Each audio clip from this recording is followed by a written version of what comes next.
আসসালামু আলাইকুম ভিউয়ার্স, বাংলাদেশের সর্বশেষ আপডেট সংবাদে আপনাদের স্বাগত। জানিয়ে দিব আমাদের হাতে থাকা সর্বশেষ গুরুত্বপূর্ণ বাংলাদেশের আলোচিত সমালোচিত আজকের সংবাদের সবথেকে গুরুত্বপূর্ণ সংবাদের প্রধান খবর জানিয়ে দিব।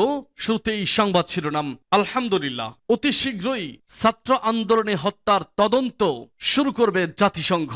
বাংলাদেশে আসতে চলেছে জাতিসংঘের অন্যতম তদন্তের দল। শেষ রক্ষা নাই এই 16 বছরের স্বৈরাচারী সরকারের। পালিয়েও রক্ষা পাবে না। আন্তর্জাতিক ট্রাইব্যুনালে কঠিন থেকে কঠিনতম শিক্ষার এবং শাস্তির মুখোমুখি করা হবে বেগম শেখ হাসিনাকে। আল্লাহ ছাড় দেয় কিন্তু ছেড়ে দেয় না। এর আগে বলেছিলাম সময় একদিন আসবে, ঘুরে দাঁড়াবে। ঠিক এখন বাংলাদেশ বিপ্লবী জনগণের সময় এসেছে, বিচার করার সময় এসেছে। আপনার মনের যত আক্রোশ আছে সেটা সরকারি এবং আইন মেনে আইন হাতে তুলে না নিয়ে সরকারের হাতে তুলে দিন এবং কঠিন থেকে কঠিনতম বিচারের মুখোমুখি করুন। আপনি পর্যাপ্ত পরিমাণ প্রমাণ সংগ্রহ করুন। আপনার কাছে যা আছে তাই সরকারকে দিয়ে সহায়তা করুন, যাতে তাকে কঠিন থেকে কঠিনতম অর্থাৎ একদম ফাঁসির দড়িতে অর্থাৎ ফাঁসির শোলায় চড়াইতে পারে সেই ব্যবস্থা করার যথাযোগ্য প্রমাণ জোগাড় করুন। অতি শীঘ্রই নিঃসন্দেহে ফাঁসির দড়িতে ঝরবে আন্তর্জাতিক ট্রাইব্যুনালের আদালতে এই স্বৈরাচারী সরকার শেখ হাসিনা। দর্শক, এই বিষয়ে আপনার মতামত কি তা কমেন্ট বক্সে লিখে জানান। এরপর জানিয়ে দিব, জুয়েলের কলিজা ভেদ করে বের হয় গলি। মৃত্যুর খবর জানতেন না বাবা। এই স্বৈরাচারী সরকার, জালিম সরকার কতই না জানি এভাবে নিরীহ একটা পরিবারের যোগানদাতা, পরিবারের একটি গার্ডিয়ান, পরিবারের একটি মাথাকে ধ্বংস করে দিয়েছে, যার কারণে হাজার হাজার পরিবার পথের ভিখারি হয়ে গেছে। এই জালিম সরকারকে এমনভাবে শিক্ষা দেওয়া উচিত যে একেও রাস্তায় নামিয়ে থালা হাতে ধরিয়ে ভিক্ষা করানো উচিত, তারপর ফাঁসির কোঠায় ঝুলানো উচিত। এ বিষয়ে আমি একমত। দর্শক, আপনার কি মতামত তা কমেন্ট বক্সে জানিয়ে দিন। আর যত পারেন দ্রুত আপনার ফেসবুক সোশ্যাল মিডিয়ায় ভিডিওটি শেয়ার করে ছড়িয়ে দিন। এদিকে ঢাকা বিশ্ববিদ্যালয় ছাত্রলীগ সাধারণ সম্পাদক সৈকত গ্রেপ্তার। এরপর জানিয়ে দিব, বাংলাদেশকে এক সপ্তাহের জন্য পুরো অন্ধকার যুগে নামিয়ে এনেছিল যেই বড় শয়তান, সেই শয়তানেরও আর নিস্তার হয়নি। শয়তানকে আটক করেছে বাংলাদেশ পুলিশ বিভাগ। যেই পুলিশ বিভাগকে নিয়ে খেলেছে, যাহা ইচ্ছা তাহাই করেছে, তারাই এবার নাড়ি ভুড়ি টেনে ধরে গর্তের ভিতর থেকে টেনে হিস্ট্রে বের করছে স্বৈরাচারী পলককে। খুব দ্রুতই শাস্তির মুখোমুখি হবে ইনশাআল্লাহ। এরপর জানিয়ে দিব, সিলেটে বৈষম্য বিরোধী ছাত্র সমন্বয়কের মত বিনিময়। সিলেট সিটি কমিশনার মেয়রকে পদত্যাগে 24 ঘন্টার আলটিমেটাম। সর্বশেষ জানিয়ে দিব, আজকের সংবাদের সব থেকে গুরুত্বপূর্ণ বিষয়, শেখ হাসিনাকে বিচারের কাঠগড়ায় দাঁড় করাতে হবে ঘোষণা দিলেন মামুনুল হক। শুধু বিচারের কাঠগড়াই না, 45 বছর ধরে শেখ হাসিনা প্রতিশোধের রাজনীতি করেছেন। এই রাজনীতির প্রতিহিংসা হচ্ছে দেশের জনগণকে বিনা বিচারে অবৈধভাবে এবং নিরীহ মানুষগুলোকে ধরে ধরে হত্যা করা। এই হত্যা করার বিচার ফাঁসির হুকুমই হতে পারে, একমাত্র সঠিক বিচার। একে ফাঁসিতে ঝুলাতে হবে, তাহলেই এই নিরীহ মানুষের দেহ এবং মন শান্তিতে থাকতে পারবে এবং প্রতিটি পরিবার তাদের আত্মা শান্তি পাবে। 15ই আগস্ট জাতীয় শোক দিবস বাতিল করে অন্তর্বর্তীকালীন সরকার একটি ঐতিহাসিক সিদ্ধান্ত গ্রহণ করেছেন। তবে 15ই আগস্টকে কেন্দ্র করে পরাজিত ফ্যাসিবাদী শক্তি এখনো বাংলাদেশে বিশৃঙ্খলা সৃষ্টি করতে উস্কানি দিচ্ছে এবং মরণঘাতী আক্রমণ চালাতে পারে। তা থেকে আমাদের হুঁশিয়ার হতে হবে। সেই হুঁশিয়ারিও দিয়েছেন মাওলানা মামুনুল হক। শুনছিলেন এতক্ষণ সংবাদ শিরোনাম, এখন বিস্তারিত। তবে তার আগে অনুরোধ থাকবে, ভিডিওটিতে একটি লাইক এবং কমেন্টস করে জানিয়ে দিন আজকের এই ভিডিও সম্পর্কে আপনার মূল্যবান মতামত। আর অবশ্যই এই ভিডিওটি আপনার ফেসবুক সোশ্যাল মিডিয়ায় শেয়ার দিয়ে ছড়িয়ে দিন আর জানিয়ে দিন আপনি কোন জেলা থেকে বা কোথা থেকে আমাদের সংবাদ শুনছেন এবং দেখছেন। ছাত্র আন্দোলনে হত্যার তদন্ত শিগগিরই শুরু করবে জাতিসংঘ। বাংলাদেশে সাম্প্রতিক বৈষম্য বিরোধী ছাত্র আন্দোলনের সময় বিক্ষোভকারীদের হত্যার ঘটনায় শিগগিরই তদন্ত শুরু করবে জাতিসংঘ। সামাজিক যোগাযোগ মাধ্যম এক্সে দেওয়া এক পোস্টে বুধবার জাতিসংঘের মানবাধিকার বিষয়ক high commissioner Volker Turk doctor Mohammad ইউনুসের সঙ্গে ফোনালাপের কথা জানান। পরে ফোনালাপের বরাত দিয়ে প্রধান উপদেষ্টা ডক্টর ইউনুসের প্রেস উইং এর এক সংবাদ বিজ্ঞপ্তিতে বলা হয়েছে, হয়েছে ছাত্র আন্দোলনের সময় বিক্ষোভকারীদের হত্যা করার বিষয়ে খুব শিগগিরই জাতিসংঘের নেতৃত্বে একটি তদন্ত শুরু করা হবে। জাতিসংঘের বিশেষজ্ঞদের একটি দল তদন্ত শুরু করতে শিগগিরই বাংলাদেশ সফর করবে। অধিকার প্রতিষ্ঠার লক্ষ্যে বাংলাদেশের ছাত্র আন্দোলনের প্রতি সমর্থন ব্যক্ত করায় ফলকার তুর্ক এবং দীর্ঘদিনের বন্ধু জাতিসংঘের মহাসচিব অ্যান্থনিও গুতেরেসকে ধন্যবাদ জানান ডক্টর ইউনূস। টেলিফোনে আলাপকালে শান্তিতে নোবেল বিজয়ী অর্থনীতিবিদ ডক্টর মোহাম্মদ ইউনূস আরো বলেন, তার প্রশাসনের মূল ভিত্তি হবে মানবাধিকার রক্ষা। প্রত্যেক নাগরিককে সুরক্ষা দেওয়া তার সরকারের সর্বোচ্চ অগ্রাধিকার। দেশের পুনর্গঠন ও মানবাধিকার সমুন্নত রাখতে জাতিসংঘের সহযোগিতা চেয়েছেন তিনি। জুয়েলের কলিজা ভেদ করে বের হয় গুলি, মৃত্যুর খবর জানতেন না বাবা। বৈষম্য বিরোধী ছাত্র আন্দোলন চলাকালে রাজধানীর কাজলায় গুলিবিদ্ধ হয়ে মারা যান জুয়েল। শিক্ষার্থীদের সঙ্গে তিনিও আন্দোলনে অংশ নেন। সেখানে গুলিবিদ্ধ হয়ে ঘটনায় স্থলেই মারা যান। জুয়েলের বোন বলেন, আমার ভাইকে এমনভাবে গুলি করা হয় তার কলিজা ভেদ করে বুলেট বের হয়ে গিয়েছিল। ঘটনাস্থলেই তিনি মারা যান। এর চেয়ে মর্মান্তিক ব্যাপার হলো 15ই জুলাই আমার বাবার হার্টে রিং পরানো হয়। আমরা তখন বাবাকে বলতে পারিনি জুয়েল মারা গেছেন। বুধবার কেন্দ্রীয় শহীদ মিনারে আয়োজিত মানববন্ধনে এভাবেই নিজের ভাইয়ের স্মৃতিচারণ করেন জুয়েলের বোন। মানববন্ধনে সারা দেশ থেকে আসা শহীদ পরিবারের সদস্য, আহতদের স্বজনরা উপস্থিত ছিলেন।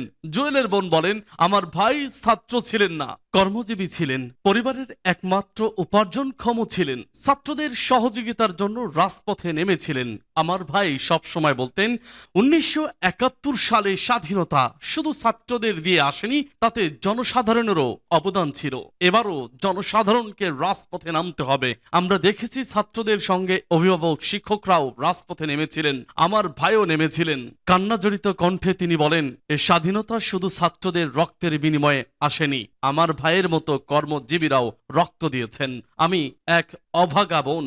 আমার আহত ভাইকে 5:30টার দিকে কাজলায় মিছিলে গুলি করা হয়।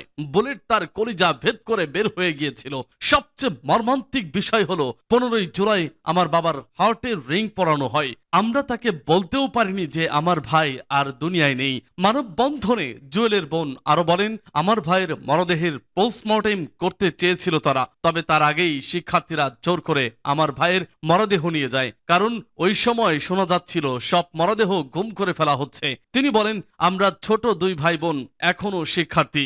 আমরাও সক্রিয়ভাবে এই আন্দোলনে অংশগ্রহণ করেছি, কিন্তু আমরা মারা যাইনি। নির্মমভাবে মারা গেলেন আমার কর্মজীবী ভাই, যারা রোজগারে আমাদের সংসার চালাতো। হত্যাকারী ও নির্দেশদাতার বিচার চেয়ে জুয়েলের বোন বলেন, আমার ভাই হত্যার বিচার চাই। আমার ভাইয়ের কলিজা ভেদ করে বুলেট ছোড়ার নির্দেশ যারা দিয়েছেন তাদের বিচার চাই। ঢাকা বিশ্ববিদ্যালয় ছাত্রলীগ সাধারণ সম্পাদক সৈকত ও গ্রেপ্তার।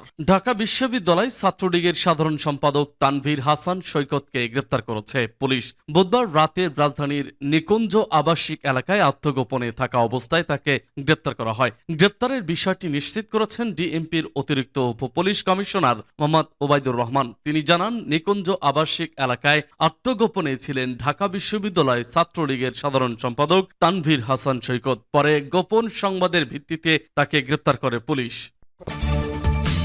এবার টুকু ও পলক গ্রেপ্তার। এবার গ্রেপ্তার হলেন সাবেক ডেপুটি স্পিকার শামসুল হক টুকু এবং সাবেক ডাক, টেলিযোগাযোগ ও তথ্য প্রযুক্তি প্রতিমন্ত্রী জুনায়েদ আহমেদ পলক। গোপন সংবাদের ভিত্তিতে বুধবার ঢাকা মেট্রোপলিটন পুলিশের খিলখ্যাত থানা এলাকার নিকুঞ্জ আবাসিক থেকে আত্মগোপনে থাকা অবস্থায় তাদের গ্রেপ্তার করা হয়। রাজধানীর পল্টনে এক রিকশা চালককে হত্যা মামলায় তাদের গ্রেপ্তার করা হয়েছে। বিষয়টি নিশ্চিত করেছেন ডিএমপির অতিরিক্ত পুলিশ কমিশনার মোহাম্মদ ওবায়দুর রহমান। তিনি বলেন, সাবেক তথ্য প্রযুক্তি প্রতিমন্ত্রী জুনায়েদ আহমেদ পলক ও সাবেক ডেপুটি স্পিকার শামসুল হক টুকু রাজধানীর নিকুঞ্জ আবাসিক এলাকায় আত্মগোপনে ছিলেন। গোপন সংবাদের ভিত্তিতে সেখানে অভিযান চালিয়ে তাদের গ্রেপ্তার করা হয়েছে। এর আগে মঙ্গলবার গ্রেপ্তার করা হয় সাবেক আইনমন্ত্রী আনিসুল হক ও সাবেক প্রধানমন্ত্রীর উপদেষ্টা সালমান এফ রহমানকে।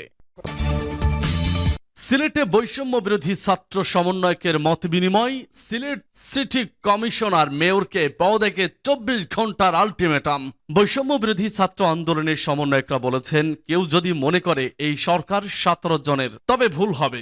এই সরকারের সাথে 18 কোটি জনগণ রয়েছে। কেউ যদি প্রতি বিপ্লবের স্বপ্ন দেখে, তবে তা হবে আত্মঘাতী। দেশের সাম্প্রদায়িক সম্প্রীতি নষ্টের কোনো ষড়যন্ত্র বরদাস্ত করা হবে না। কারো ইন্ধনে যদি কেউ সেই অপচেষ্টা করে, তবে তারও কড়া জবাব দেওয়া হবে। বুধবার বিকেল 6টায় সিলেট নগরীর একটি হোটেলের হলরুমে সাংবাদিকদের সাথে মত বিনিময়কালে সমন্বয়করা একথা বলেন। সমন্বয়করা সিলেটে সিটি কর্পোরেশনের মেয়র, প্রধান নির্বাহী কর্মকর্তা, প্রধান প্রকৌশলী, তত্ত্বাবধায়ক প্রকৌশলী ও কাউন্সিলরদের পদত্যাগের জন্য 24 ঘন্টার সময় বেঁধে দেন। নির্ধারিত সময়ের মধ্যে পদত্যাগ না করলে নগর ভবন ঘেরাওয়ের হুঁশিয়ারি দেন তারা। সমন্বয়করা বলেন, ছাত্র জনতার বিপ্লবের মধ্য দিয়ে দীর্ঘ 15 বছরের স্বৈরাচার সরকার শেখ হাসিনার পতন হয়েছে। এরপর নতুন করে দেশ বিনির্মাণের কাজ করছে ছাত্র জনতা। ছাত্রদের প্রস্তাবিত বর্তমান সরকার একটি দুর্নীতিমুক্ত, বৈষম্যহীন ও প্রকৃত স্বাধীন দেশ গড়তে চায়। কিন্তু হাসিনার পতনের পর পার্শ্ববর্তী দেশের ষড়যন্ত্রে গুজব রটিয়ে সাধারণ হিন্দু সম্প্রদায়কে উস্কে দেওয়ার চেষ্টা চলছে। কিন্তু মনে রাখা দরকার, এই সরকার 17 জনের নয়, সরকারের সাথে 18 কোটি ছাত্র জনতা রয়েছে। কেউ যদি প্রতি বিপ্লবের স্বপ্ন দেখেন, তবে তা হবে আত্মঘাতী। সমন্বয়করা আরো বলেন, সংখ্যালঘু বলতে কোনো শব্দ নেই। সারা দেশের মানুষ একই পরিবারের সদস্য। আমরা সবাই বাঙালি। 5ই আগস্ট থেকে ছাত্র জনতা, এমনকি মাদ্রাসার ছাত্ররাও হিন্দু সম্প্রদায়ের বাসাবাড়ি ও ধর্মীয় প্রতিষ্ঠান পাহারা দিচ্ছে। হিন্দু, বৌদ্ধ, খ্রিস্টান সংগঠনের নেতারাও ছাত্র জনতার আন্দোলনের সঙ্গে একত্রতা পোষণ করেছেন এবং এ সরকারের সঙ্গে রয়েছেন। Sylhet city commissioner, mayor, councillor ও প্রধান নির্বাহী সহ দুর্নীতিবাজ কর্মকর্তাদের পদত্যাগে 24 ঘন্টার আলটিমেটাম দিয়ে সমন্বয়করা বলেন, দেশের প্রতিটি সেক্টরকে দুর্নীতিমুক্ত করার আন্দোলন চলছে। তাই স্বৈরাচারের অধীনে যত প্রহসনমূলক নির্বাচন হয়েছে এবং যারা বিজয়ী রূপে চেয়ারে বসেছেন, তাদের আমরা আর চেয়ারে দেখতে চাই না। সংবাদ সম্মেলনে বক্তব্য রাখেন বৈষম্য বিরোধী ছাত্র আন্দোলনের কেন্দ্রীয় সহ সমন্বয়ক ও সিলেটের প্রধান সমন্বয়ক আসাদুল্লাহ আল গালিব, সমন্বয়ক গোলাম মর্তুজা, সেলিম, দেলবার হোসেন শিশির, হাফিজুর রহমান, জহিরুল ইসলাম ও সহ সমন্বয়ক ফয়সাল হোসেন। শেখ হাসিনাকে বিচারের কাঠগড়ায় দাঁড় করাতে হবে বলছে মামুনুল হক। বাংলাদেশ খেলাফত মজলিসের মহাসচিব ও হেফাজতে ইসলাম বাংলাদেশের সাবেক যুগ্ম মহাসচিব মাওলানা মামুনুল হক বলেছেন, 45 বছর ধরে শেখ হাসিনা প্রতিশোধের রাজনীতি করছেন। আওয়ামী লীগের রাজনীতি প্রতিহিংসার রাজনীতি। খুনি শেখ হাসিনাকে বিচারের কাঠগড়ায় দাঁড় করাতে হবে। দেশব্যাপী নৈরাজ্য প্রতিরোধ ও শান্তি প্রতিষ্ঠার লক্ষ্যে হেফাজতে ইসলামের উদ্যোগে বুধবার বিকেল ব্রাহ্মণবাড়িয়া শহরের আব্দুল কুদ্দুস মাখন পৌর মুক্ত মঞ্চের মহাসমাবেশে তিনি একথা বলেন। এ সময় ভারতে বসে বাংলাদেশের স্বাধীনতার উপর হস্তক্ষেপ করলে বাংলাদেশের মাটিতে ভারতীয় দূতাবাস থাকতে পারবে না বলে হুঁশিয়ারি দেন মামুনুল হক। মামুনুল হক আরো বলেন, 15ই আগস্ট জাতীয় শোক দিবস বাতিল করে অন্তর্বর্তীকালীন সরকার একটি ঐতিহাসিক সিদ্ধান্ত গ্রহণ করেছেন। তবে 15ই আগস্টকে কেন্দ্র পরাজিত ফ্যাসিবাদী শক্তি এখনো বাংলাদেশে বিশৃঙ্খলা সৃষ্টি করতে উস্কানি দিচ্ছে। তিনি বলেন, বিগত 15 বছরে হাতুড়ি লীগের পরিচিতি পাওয়া আওয়ামী লীগ, যুবলীগ ও ছাত্রলীগের নেতারা সেই অপতৎপরতা চালানোর চেষ্টা করছে। তাদের উদ্দেশ্যে মামুনুল হক বলেন, বাংলাদেশ আজ স্বাধীন। ছাত্র জনতার এক সাগর রক্তের বিনিময়ে অর্জিত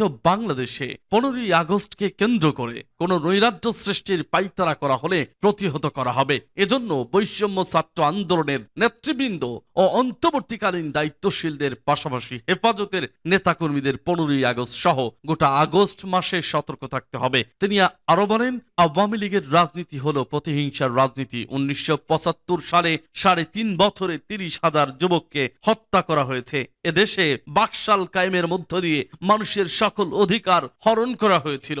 অধিকার হারা মানুষ তখন ক্ষুব্ধ হয়ে ধানমন্ডির 32 নম্বর বাড়িতে অভ্যুত্থান পরিচালনা করেছিল। তখন শেখ হাসিনা ঘোষণা দিয়েছিল, যে জাতি তার বাবাকে হত্যা করেছিল সে জাতির কাছ থেকে প্রতিশোধ গ্রহণ করবেন। বিগত 45 বছর ধরে শেখ হাসিনা প্রতিশোধের রাজনীতি করছেন। হেফাজত ইসলামের কেন্দ্রীয় নায়েবে আমির মুফতি মোবারকুল্লাহর সভাপতিত্বে ও মাওলানা জুনায়েদ কাসিমের সঞ্চালনায় বক্তব্য রাখেন কেন্দ্রীয় মহাসচিব মাওলানা সাজিদুর রহমান, কেন্দ্রীয় যুগ্ম মহাসচিব জোনায়েদ আল হাবিব, কেন্দ্রীয় নায়েবে আমির মাওলানা মহিউদ্দিন রব্বানী, কেন্দ্রীয় যুগ্ম মহাসচিব মাওলানা আজিজুল হক ইসলামাবাদী, মাওলানা আতাউল্লাহ আমিন, মাওলানা খালিদ সাইফুল্লাহ আইয়ুবী, সহকারী মহাসচিব মাওলানা শাখত হোসেন রাজীব প্রমুখ।